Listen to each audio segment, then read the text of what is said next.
Llevar la danza, guiar una danza, es otra de las cosas que también ha cambiado con el tiempo. Antes, compañeros, sobre todo para las generaciones nuevas, quiero que sepan que antes una persona llevaba la danza, una persona guiaba la danza. Una, a veces eran dos personas. Y en ocasiones, en algunas, cuando ya era así mucho, cuando ya decíamos, ya son varios los que llevan la danza, cuatro. Cuatro personas llevaban una, no más, ya cuatro era demasiado, pero una persona era la que llevaba la danza, ¿sí? Por lo regular. Se le daba danza, por supuesto, a una persona que sabía danzar, que supiera danzar. Se le daba danza a los jefes, a los capitanes, sargentos, personas con cargo, gente con trayectoria, gente que ya tenía tiempo en la danza, que ya llevaba varios años danzando. Se le daba danza en una ceremonia, pues para que guiara la danza. Y esa persona, segura de sí misma, iba, pasaba al centro y hacía la danza. No tenía miedo, no tenía pavor, no tenía temor, no se ponía nervioso. Porque es una persona que ya llevaba tiempo en la danza, trayectoria. Llevaba la danza esta persona sola. ¿Qué estamos observando ahora, actualmente? Pasa el calpuli completo a hacer una danza. Pasa un grupo de personas a hacer una danza. Y lo que es peor aún, se rolan las flores de la danza, se rolan las flores, dice un jefe muy apreciado, muy estimado, muy querido, dice, parecen relevos australianos, ¿verdad? Se están rolando, tú haces la uno, tú haces la 2, tú haces la 3, yo hago la 4, tú la 5, tú la 6. O sea, ¿de dónde caramba sacaron que las flores de una danza se rolan? Y para acabarla de amolar, perdón, disculpen, para acabarla de amolar, ya se aventaron las 9 o las flores que contenga esa danza, pero como hay muchos integrantes ahí de ese grupo que pasó a danzar, pues las vuelven a repetir y vuelven a repetir la 1 o la 3 o la 4 y hasta que acaben todos de danzar. Vuelvo a la cuestión del merecimiento, ¿no? Porque también observamos que les dan danza a gente nueva, a personas nuevas, que todavía muchos no saben ni danzar, pero les dan danza. Ay, es que es mi amigo, para que aprenda, pues para que vaya aprendiendo. No, pero saca tú a quien gustes, ve y saca ahí apoyo. Ahora hasta te dicen ve y saca a alguien, ¿no?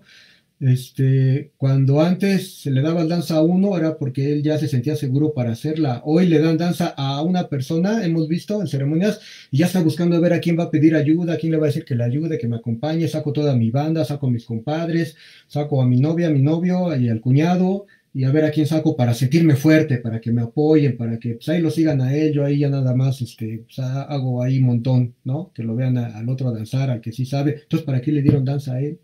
¿Quiénes deben guiar una danza? ¿Quiénes deben guiar una danza en una ceremonia? ¿Sí? Vuelvo a esta parte del merecimiento. ¿Quiénes son merecedores de guiar una danza? Es que, perdón, disculpen, pero es que no, sinceramente, en la danza hay un orden, en la danza hay jerarquías, en la danza hay un orden establecido. Hemos roto con ese orden, hemos roto con todo ese orden. Entonces ahora, pues, danza, sí, no sé si me explico. Creo que ustedes lo han visto, ¿no? Personas con todo respeto que no saben llevar una danza, que no saben guiar una danza, que se equivocan, que piden ayuda a todo el mundo, a todo el grupo. Bueno, hemos visto aquí cómo pasan grupos completos a danzar y pues, todos en bola, pues, somos fuertes, ¿no? Pero llévate tú solo la danza. ¿Qué implica que tú solo te lleves una danza? Implica que te la sepas primero, ¿no? Que te la sepas de memoria, como era antes, apréndete la danza de memoria. Antes a uno le exigían aprenderse la danza de memoria, todos los pasos, no te permitían escribir la danza, no te permitían anotarla, te lo tienes que aprender de memoria, todos sus pasos, los ritmos, no solamente los pasos, el ritmo del huevo, cómo va esa danza, cómo va el toque de la danza. Ahora ya tenemos hasta el apoyo del video, del celular, las cosas han cambiado. Pero antes uno se sentía seguro de lo que había aprendido, de lo que se había memorizado, de lo que tenía en su mente y pasaba uno a hacer la danza. Ahora muchos compañeros ya no se sienten seguros y prefieren pedir el apoyo para hacer una danza. El momostli, el altar, ha sufrido muchos cambios. Eh, de hecho, la sola manera de colocar el momostli, el altar, cómo lo siembras, cómo lo estás colocando, a qué le estás dando prioridad, cuáles son los elementos que conforman un altar, un momostli, ¿sí? Eh, pues en esta es complicado, ¿no? Es complicado mencionarlo porque uno no quisiera, pues como que se escuchara así como que, ay, el Yao todo le molesta, ¿no? Nada le parece, nada más está criticando. Pero créanme, compañeros, que si todos tuviéramos las mismas fuentes de información, si todos tuviéramos la misma fuente de información, no habría tantas diferencias ni tantos cambios. El problema es que no tenemos las mismas fuentes de información. Bueno, el problema es que ni fuentes tienen algunos compañeros. ¿Para qué? Yo así lo vi, así lo aprendí, así lo hago. ¿Y cómo sabes que ahí donde lo aprendiste, así es la forma como lo hacían los antiguos mexicanos? Porque les vuelvo a comentar, todo esto, esta actividad cultural, todo esto tiene que ver con incorporar, con traer a nuestro presente, a nuestra realidad, estas formas antiguas. No andar inventando cosas nuestras como sí, yo creo que así se ve más bonito, así se ve chido, tú cómo ves, te late, no, mientras lo hagas de corazón, o sea, ese es el problema. Como ese es el problema, entonces cada quien hace las formas como las quiere hacer o las entiende o les parece más bonito o influenciados mucho por otras corrientes ideológicas. Entonces, por supuesto que hay maneras, hay estructuras, pero las desconocemos, no las sabemos, ¿no? Y si queremos retomar elementos del México antiguo, pues que sean elementos del México antiguo los que estén en el altar, con todo respeto. Si vamos a poner alimentos, fruta o alimentos, pues que sean simbólicos y representativos del México antiguo. Pero ahí tenemos piñas en el altar, melones, mangos, plátanos. No lo tomen a mal. Mucho de esto la gente lo hace porque no lo sabe y porque no los orientan y porque no les dicen, mejor tráete nopales, tunas, frijoles, maíz, mazorca, ¿no? Algo representativo del México antiguo, de nuestra cultura, si es que entendemos qué es eso de nuestra cultura. El fuego, el sahumador, tal vez sea, no tal vez, el sahumador, el fuego es el elemento por excelencia, el elemento mayor, de mayor jerarquía, es el elemento, no es un elemento más, es el elemento, el fuego, sagrado. Si nosotros entendiéramos, ¿verdad? Que el fuego tiene, o sea, por eso que el fuego representa a la gran energía creadora, que el fuego, que, el, que la gran energía creadora encuentra su representación en el sol, en Tonatiuh, en ese fuego mayor que da calor, que da luz, y que ese sol está representado en el fuego del sahumador, ¿sí?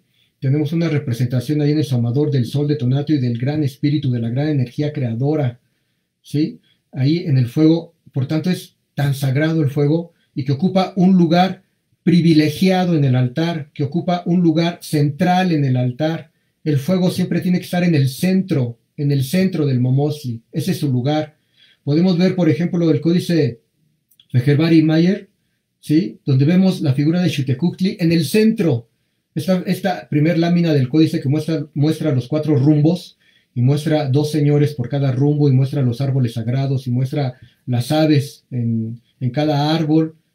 Y en el centro de todo este universo se encuentra Xiuhtecuhtli, el señor del fuego. ¿Por qué nosotros estamos desplazando al fuego de su lugar? Y en lugar de darle importancia al momostli, ahí estamos haciendo tapetes de aserrín, donde el tapete de aserrín ocupa el lugar central, el lugar privilegiado. No, está bien que se hagan tapetes de aserrín, está bien, pero que no se le dé el lugar privilegiado. Y muchas veces el fuego, ya ni en su altar, en su momostli, ya no está en el centro, sino está alrededor. ¿Y cuántas veces hemos visto fuegos alrededor del tapete de aserrín? Así como un accesorio, un elemento más, ¿no? Cuando el fuego es el elemento principal en todo altar, en todo momostli, o como muchos le llaman en la Tlalmanali, o más, como otros dicen, en el Xictli, ¿no? ¿Por qué desplazamos al fuego de su centro? No entendemos la importancia del fuego de Tle, de Xiuhtecuhtli.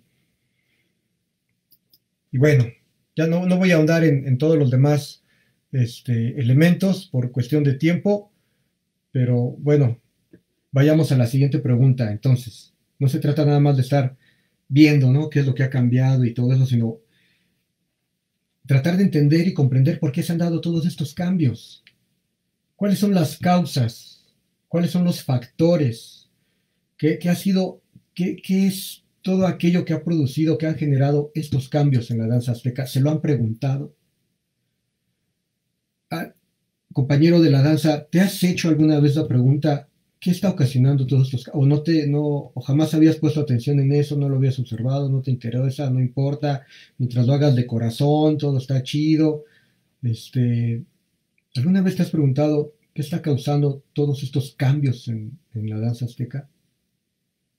¿Qué lo genera? Esto implica una reflexión y un análisis que no es fácil de hacer, compañeros. ¿Sí? No es fácil de hacer, pero ahí les va una pequeña lista de algunas posibles causas que han generado todos estos cambios y que muchas de estas causas pues escapan a nuestro control. Y es que a veces somos partícipes de ellos sin darnos cuenta, no somos conscientes. Esto también es una cuestión de conocimiento, de conciencia, de tratar de, también nosotros, tratar de alejarnos un poco y tratar de observar la danza desde un punto lejano para tratar de entender lo que está pasando, ¿no? Muchas veces como estamos en el interior, como estamos dentro, no nos percatamos de lo que está pasando. Entonces, estas son algunas causas. Hay una influencia ideológica y cultural de nuestra época contemporánea. Estamos muy influenciados actualmente nosotros, nuestra cultura, nuestra sociedad está muy influenciada por muchas corrientes ideológicas, por muchas corrientes culturales, las religiones, los sistemas de creencias, la metafísica, el New Age, las cuestiones esotéricas, toda la cuestión cultural asiática, todas las corrientes asiáticas, de la India, de China, de Japón, las cuestiones filosóficas, ¿no? Con todo el respeto, también se los digo, las corrientes culturales de otras partes del continente, como son las culturas del norte, de allá de Estados Unidos, también han influenciado mucho en la danza azteca, la cultura Lakota, la cultura Cheyenne, la cultura Sioux, no solamente las culturas asiáticas, también esas formas de pensamiento, ya les digo, cuestiones esotéricas, metafísicas, todo esto nos influencia en nuestra vida diaria y nosotros no nos percatamos ni nos damos cuenta cómo llevamos esta influencia que tenemos en nuestra formación personal, cómo la llevamos al interior de la danza, cómo la llevamos y la hacemos partícipe de la estructura de la danza. No nos damos cuenta, es como de una manera inconsciente. Otra cuestión es que también nosotros estamos observando ese pasado del México antiguo desde nuestro presente. Ese es un grave problema, compañeros. Nosotros estamos observando la danza azteca, que es una práctica ancestral del México antiguo, lo estamos observando desde nuestro presente con nuestros principios y valores y sistema de creencias de nuestro presente. Y queremos así entonces interpretar la danza, ajustar la danza, moldearla a nuestra vida presente. Y eso es un grave problema en la danza azteca. Otra de las causas es la falta de disciplina y de rigor en la danza azteca, en los grupos, en los calpulis. Y entiéndase rigor, esta palabra, como rigidez y firmeza en el cumplimiento de ciertas normas. Rigidez y firmeza en el cumplimiento de ciertas normas. Pero ¿qué pasa ahora con los jefes de los grupos de danza, con los jefes de los calpulis o tal vez también de las mesas, cuando ellos tratan de poner disciplina, ser firmes y poner esta rigidez? No, pues que se les ve entonces mal a estos jefes, ¿no? Ya les están diciendo que son dictadores, que son exagerados, que son demasiado rigoristas, que son malos. que te tratan mal, es que me gritó, es que, no sé, no sé, compañeros. Esta rigidez, esta disciplina, esta forma, este carácter que tenían los jefes antiguos y que muchos pues aprendimos con gente así, así aprendimos y no nos andábamos quejando así como de que, no, pues no me quiere, ya me habló mal. No, hoy se ve, hoy se ve como algo negativo, algo malo, ¿no?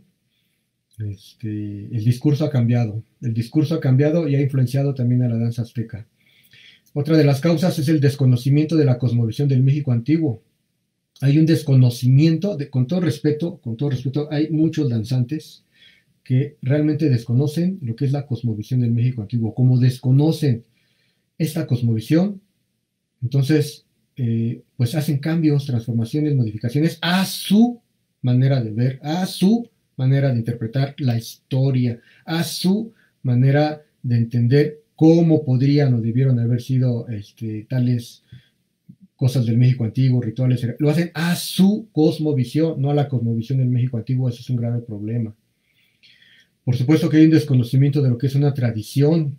O sea, mucha gente en realidad ya no le interesa conservar una tradición. ¿Para qué? Si esto tiene que evolucionar, esto tiene que cambiar, los cambios son buenos, eso es evolución, la danza evoluciona, vivan los cambios.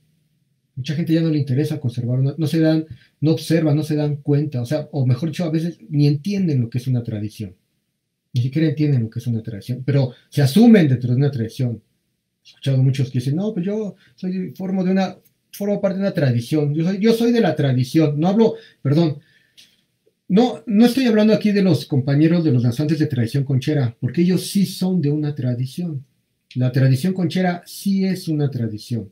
Son 500 años de conservar maneras y formas de la danza, sincretizadas y todo como ustedes quieran, con lo hispano, católico, como quieran, pero ahí se conserva mucho del México antiguo, sincretizado. Pero ellos sí conservan una tradición y aún así ellos también han tenido sus cambios y transformaciones.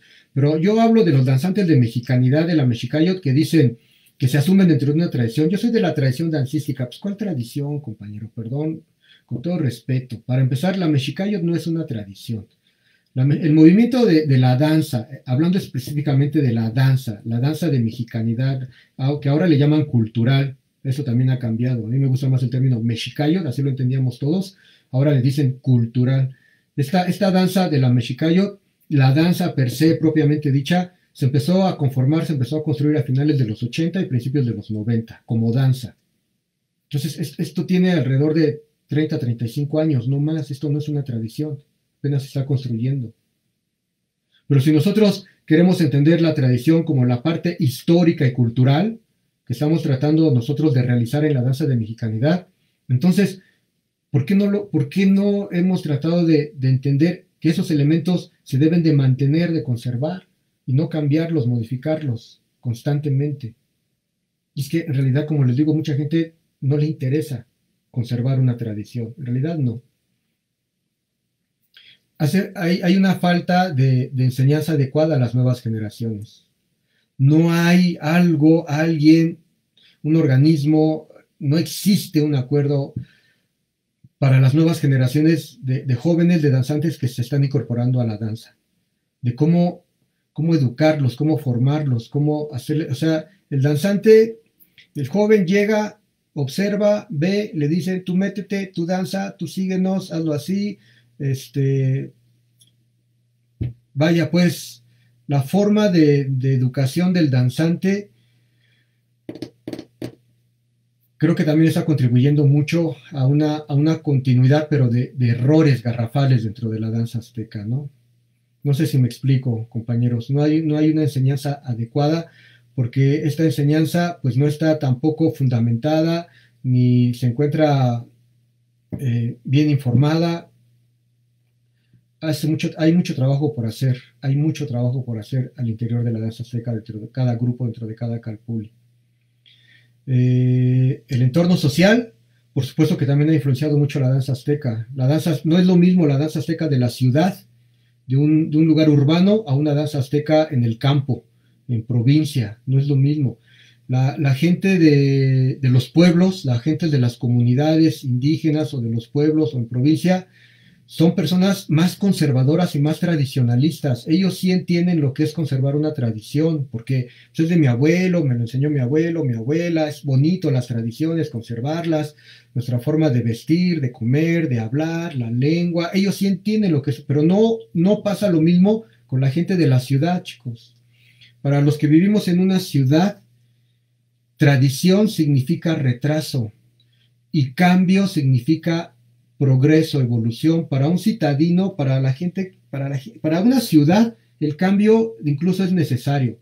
Una ciudad no puede permanecer siempre igual. En una ciudad, por supuesto que sí es deseable el cambio porque implica progreso, progreso en comunicaciones, progreso tecnológico, progreso en construcción, en edificaciones, mejores edificios, mejores trabajos, mejores coches, tecnología, en fin, en una ciudad el cambio es parte de una ciudad, entonces cambio ahí sí se entiende como progreso, ir hacia adelante. Entonces estamos influenciados con esta percepción errónea de que de igual manera se tiene que aplicar en la danza. Dentro de las causas, no sé, perdón, estoy viendo que ya me extendí. Híjole, voy a tratar de apurarme. Dentro de las causas, no se puede dejar de mencionar a los jefes, porque si algo sucede en la danza, si algo sucede en las ceremonias, en la danza, principalmente y sobre todo es porque así lo están permitiendo los jefes. No hay cosa que no se haga en la danza que no esté aprobada, autorizada o que no permita un jefe de danza, ¿verdad? Entonces, en la figura del jefe de danza recae mucha de la responsabilidad de los cambios y transformaciones que ha habido en la danza azteca. Por supuesto, el jefe es un punto medular de lo que se permite o no se permite, de lo que se deja o no se deja hacer en una ceremonia. Entonces, por supuesto que hay que hablar de los jefes. Y uno tiene la idea de que como es jefe de danza, ¿verdad? Uno cree que como, perdón, me están llegando aquí algunos mensajes, pero no me dice nada si, bueno, yo voy a continuar hasta que me manden un mensaje que me digan ya, párale, pues le paro. Pero me voy a apurar, me voy a apurar. Se tiene la idea de que el jefe, como es jefe de un grupo de danza, ya lo sabe todo. Y que debe ser un gran conocedor de todo, ¿no? Y que porque si él lo dice, pues está bien. Esa es la idea general. Pero déjenme decirles, nuevamente, con todo respeto, que hay jefes que no caben en ese marco, ¿sí? Con todo respeto, tenemos jefes que no saben ser jefes. Nuevamente recalco, hablo de los grupos de la vertiente de la danza de mexicanidad, de la Mexicayo de Calpulis. No hago extensiva esta crítica a la tradición conchera, que no dudo, ¿verdad?, que también tengan ellos su propia autocrítica, pero quiero referirme más que nada aquí a los grupos de mexicanidad, ¿no? Tenemos jefes que no saben ser jefes, con todo respeto. Tenemos jefes sin experiencia en la danza, que no tienen trayectoria, que no tienen un largo camino recorrido para comprender y entender muchas cosas de la danza, que no tienen un proceso, y de pronto ya son jefes. Yo he visto compañeros que tendrán un año, tal vez a lo mucho dos, y ya formaron su grupo de danza. ¿Sí? O sea, tú sabes tocar el huehue, tú más o menos entiendes lo del saumador, pues vamos a hacer nuestro grupito de danza. Y ahí se juntan 3, 4 o 5 amigos y hacen su grupo de danza. Y en un año, 2 años, ya salió un grupo de danza, ya se hacen llamar tal y que ya todo el mundo los conoce, ya hacen llamar jefes. No, pues yo soy el jefe tal o el jefe de tal grupo, cuando no tienen ni 2, 3 años en la danza. ¿Cómo van a guiar ese grupo de danza? ¿Qué les van a enseñar? Tenemos jefes que en lugar de ser jefes quieren ser amigos. Quieren ser amigos.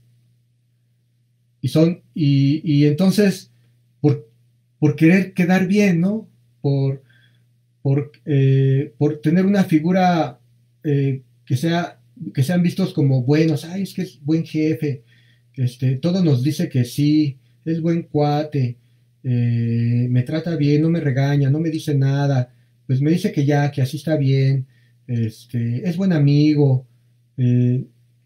Tenemos jefes que prefieren ser amigos para ser bien vistos, ¿no? Para no tener problemas, para no tener conflictos, como dicen otros. No, pues ¿para qué te tienes conflictos? Mejor, pues, llévatela tranquila, llévatela buena, diles que sí, haz lo que ellos quieran, casi, casi, ¿no? Casi, casi haz lo que ellos quieran. Entonces tenemos jefes que prefieren ser amigos con tal de caerles bien a la banda, con tal de caerles bien a todo mundo, con tal de ser el buena onda, el chido, prefieren ser amigos en lugar de ser jefes. Hay jefes que son permisibles, que permiten todo, ¿no? O podríamos decir que son demasiado tolerantes. Oiga, jefe, que esto, sí, sí, no. Oiga, jefe, que aquello, ah, sí, sí, tampoco, no hay problema, sí, tú hazlo. Oiga, que, ¿cómo ve? Ah, sí, no, está bien, está bien, está bien. Todo dicen que sí. Jefes que no son exigentes. Jefes que desconocen la historia y la cosmovisión del México antiguo. ¿Cómo es posible? Pero sí es cierto. Hay jefes de danza que desconocen la historia, la cultura, la cosmovisión, el simbolismo de las formas de vida de los antiguos mexicanos. Es en serio, la desconocen. Solamente con muchos jefes nada más con lo que han aprendido en la danza creen que es suficiente, con todo respeto. Por supuesto que la danza es un universo de conocimiento y te da mucho, pero hay compañeros, jefes, que únicamente se quedan con eso y no se esfuerzan por prepararse y por formarse más a través de otras fuentes que les den conocimiento del México antiguo. No, se quedan con lo que han aprendido en la danza y ya. Su conocimiento es muy limitado en muchos aspectos. Jefes que no tuvieron una formación, no cumplieron con un proceso de preparación en varios de los aspectos de la danza. Así, en serio, perdón, disculpen, pero sí hay jefes que no pasaron por un proceso de formación, de aprendizaje, de exigencia, de muchas formas de la danza. Y ya los tenemos como jefes. Yo sé que en el camino se va aprendiendo, en el camino se va aprendiendo muchas cosas, pero yo estoy hablando aquí de personas, con todo respeto, que tienen poco tiempo en la danza, que ya son jefes. Bueno, y sí, también, también tenemos jefes que tienen ya muchos años y sin embargo a veces dejan mucho que desear, ¿no? Entonces, el jefe tiene que autoexaminarse, autoevaluarse, ser honesto consigo mismo y decir, pues en realidad estoy siendo un buen jefe, que estoy enseñando, que estoy permitiendo, que estoy tolerando, estoy siendo exigente. Hay que conocer cuál es ese orden que existe en la danza azteca para poder exigirlo. Si yo no conozco el orden, la estructura, el núcleo duro de la danza azteca, si yo no lo conozco, ¿cómo lo exijo? Si yo no conozco la cosmovisión de la danza azteca, ¿cómo la exijo? Se requiere preparación, formación. Otra de las causas importantes es que, pues definitivamente, pues no existe un órgano, no existe una institución, un acuerdo o algo que regule la práctica dancística. Simplemente no existe. No hay. No hay algo que regule la práctica dancística. Como no existe, pues cada quien hace la danza como quiere, ¿no? Esa es una realidad. Cada quien la va a entender a su manera, a su forma, a su tradición, porque hasta en la tradición hay tradiciones, ¿no?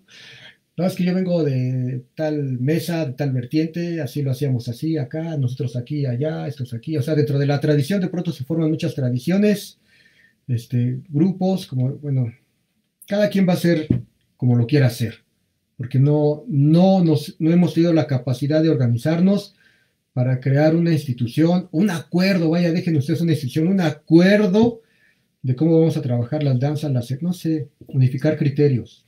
No existe eso. Entonces cada quien hace las cosas como quiere. Bueno, ¿qué vamos a hacer? Ya me quejé, ¿no? Perdón, disculpe, no es tanto una queja, esto es parte de una preocupación que viene, para mí es una preocupación, no sé si ustedes lo vean así, para mí sí es algo preocupante, son 30 años de estar observando muchos cambios que ha habido en la danza y yo únicamente lo que veo es una erosión del núcleo duro y creo que va a llegar un punto en que esto va a cambiar definitivamente, mucho, si no hacemos algo a tiempo. Entonces, ¿qué hacer? Pues lo importante es que los cambios que hagamos en la danza, porque esto, pues ya si lo aceptamos, ¿verdad? va a haber cambios, hay cambios, están habiendo cambios, pero estos cambios que se den en la danza, que estén fundamentados en las fuentes, en fuentes, sobre todo eso, ¿no? Que estén fundamentados en fuentes confiables y no andar inventando nosotros nuestras propias formas de ritual o ceremonia, sino que tengan un sustento. Ese es el punto. Fuentes, pues por lo menos les puedo mencionar aquí 4 fuentes. Las fuentes escritas, toda la producción escrita, que son libros, por supuesto, son libros, son manuscritos, son documentos antiguos, son documentos actuales, todo trabajo de investigación, pero hay que leer, compañeros de la danza. Si tú quieres ser un buen danzante, si tú quieres formarte, tú quieres prepararte, quieres conocer, tienes que entrarle a la lectura, tienes que leer, y no un librito, 2 libros, es que ya leí este libro, ya con uno, ¿no? Hay tanta producción escrita, están las fuentes primarias, que son todos los documentos del siglo XVI, todos los documentos del siglo XVI que hablen sobre la danza, te los tienes que leer, te guste o no te guste. No, que lo escribieron los españoles, que lo escribieron los frailes, que lo escribieron... y como lo escribieron los españoles no vale, no sirve, falso, es un grave error, es un grave error. Ahí en esos libros, aunque lo hayan escrito españoles y aunque ellos estén equivocados en muchas cosas y tengan una percepción errónea en muchas cosas, ahí hay información valiosa sobre la danza. Hay que entrarle. Hay que entrarle a los escritos de Sagún, de Durán, de Motolinía, de Oviedo, de Torquemada. Hay que entrarle a ver cómo describen ellos las antiguas ceremonias. Esas son las fuentes primarias. Están todas las fuentes secundarias, toda la producción escrita que habla sobre esas fuentes primarias. Ahí están los libros del mismo, del doctor que yo mencionaba, el maestro Alfredo López Austin. Hay que leer a López Austin, toda la parte de cosmovisión. Hay que leer al maestro Miguel León Portilla, aunque no les guste. ¿Ya leyeron Filosofía Náhuatl? Un librazo. Filosofía Náhuatl es un librazo. Con ese libro hizo su tesis el maestro Miguel León Portilla. Mucha gente lo critica.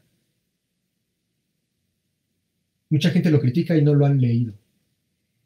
Mencionar a Jacques Sustel, a Laurent Sejourné, a Piñachán, López Luján, en fin, tantos trabajos. Ahí está la maestra Yolot González Torres, que escribió Danza tu Palabra, ¿sí? María Sten, con el de Ponte a Bailar, tú que reinas. El jefe Gabriel Hernández Ramos dejó un libro también en cantos ceremoniales. Tiene ahí una parte que habla sobre la danza y su estructura, muy, muy buena, muy interesante. Hay gente danzante que ha hecho producción escrita. Está el compañero Tlacuilo, que tiene también ahí algunas fuentes publicadas. Hay que leer, compañero, todo lo que esté relacionado con la danza. O sea, son fuentes. Las investigaciones académicas, hay infinidad de artículos, revistas que hablan del México antiguo, no porque sea académico, hay un discurso en la mexicanidad que yo llamo la falsa palabra, que es un discurso que nos dice que no hay que leer a los académicos porque son académicos nada más y no entienden la danza y la crítica. No, que sean académicos hay que leerlos, hay que leer todo lo que tengan sobre el México antiguo. Las fuentes pictóricas, los códices, hay mucha interpretación, hay mucho escrito. Se ha escrito mucho sobre los códices, compañeros. No crean que no hay. Los códices empezaron a estudiar, a investigar, a analizar desde hace más de 100 años. Más o menos por ahí del año de 1885, un historiador, antropólogo, etnohistoriador alemán, Edward Seller, comenzó a descifrar, a interpretar, a mostrarnos el significado del códice Borgia. Edward Seller, 1885, han pasado más de 100 años. ¿Saben ustedes lo que se ha escrito en más de 100 años sobre los códices? Hay que entrarle a esa fuente para entender también parte de la cosmovisión del México antiguo. Están las fuentes orales, la tradición oral, pero la tradición oral, yo puse aquí entre paréntesis veraz porque no encontré otra palabra, pero es que la tradición oral actual, nuestra tradición oral, la verdad es que ya más bien parece teléfono descompuesto. Antes la tradición oral era más confiable. Hoy la tradición oral de la danza, en verdad que deja mucho que desear. Pero si queremos conocer un poquito del pensamiento antiguo, mejor es recurrir a la tradición oral de las comunidades indígenas, de los pueblos que están alejados de las ciudades, ¿no? Porque ya no, uno cree que por decir pueblo están todavía inocentes, limpios y puros, ¿no? Ya hay pueblos, con todo respeto, pueblos originarios que ya no conservan mucho tampoco de lo suyo, ya están muy influenciados por la modernidad. Entonces hay que tener cuidado también con la tradición oral.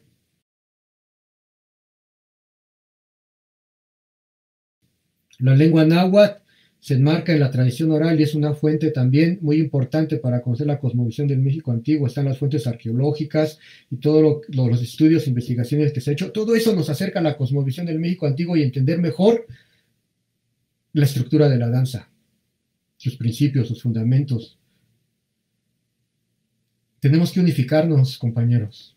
Esto es algo que se ha venido diciendo ya desde hace muchos años, mucho tiempo. Pero ha habido intentos, pero son tantas las diferencias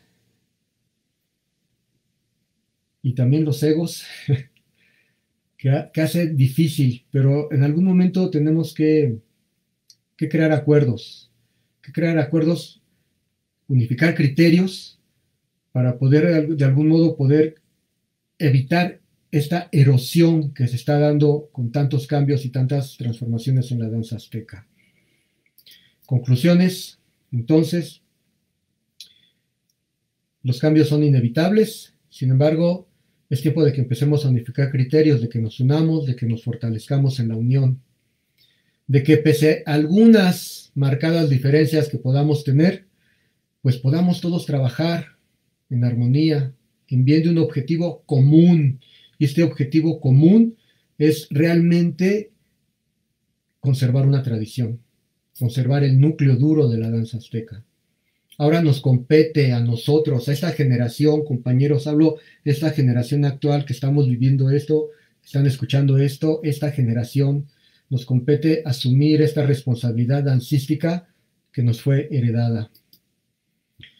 Ahora nos compete a nosotros asumir el compromiso de darle continuidad, por favor que se entienda esa palabra, darle continuidad a una de las actividades más representativas, hermosas, simbólica y sagrada de nuestras antiguas culturas, la danza. Mixtotilistli, Nectotilistli o Masehualistli. Busquemos la manera de cómo darle esa continuidad correctamente y cómo lograr la supervivencia de los elementos que conforman esta hermosa tradición dancística, arte sagrado, danza cosmogónica, que en sus pasos y en su estructura encierra el conocimiento de la creación y el orden cósmico. Tlazohcamati Huelmiac.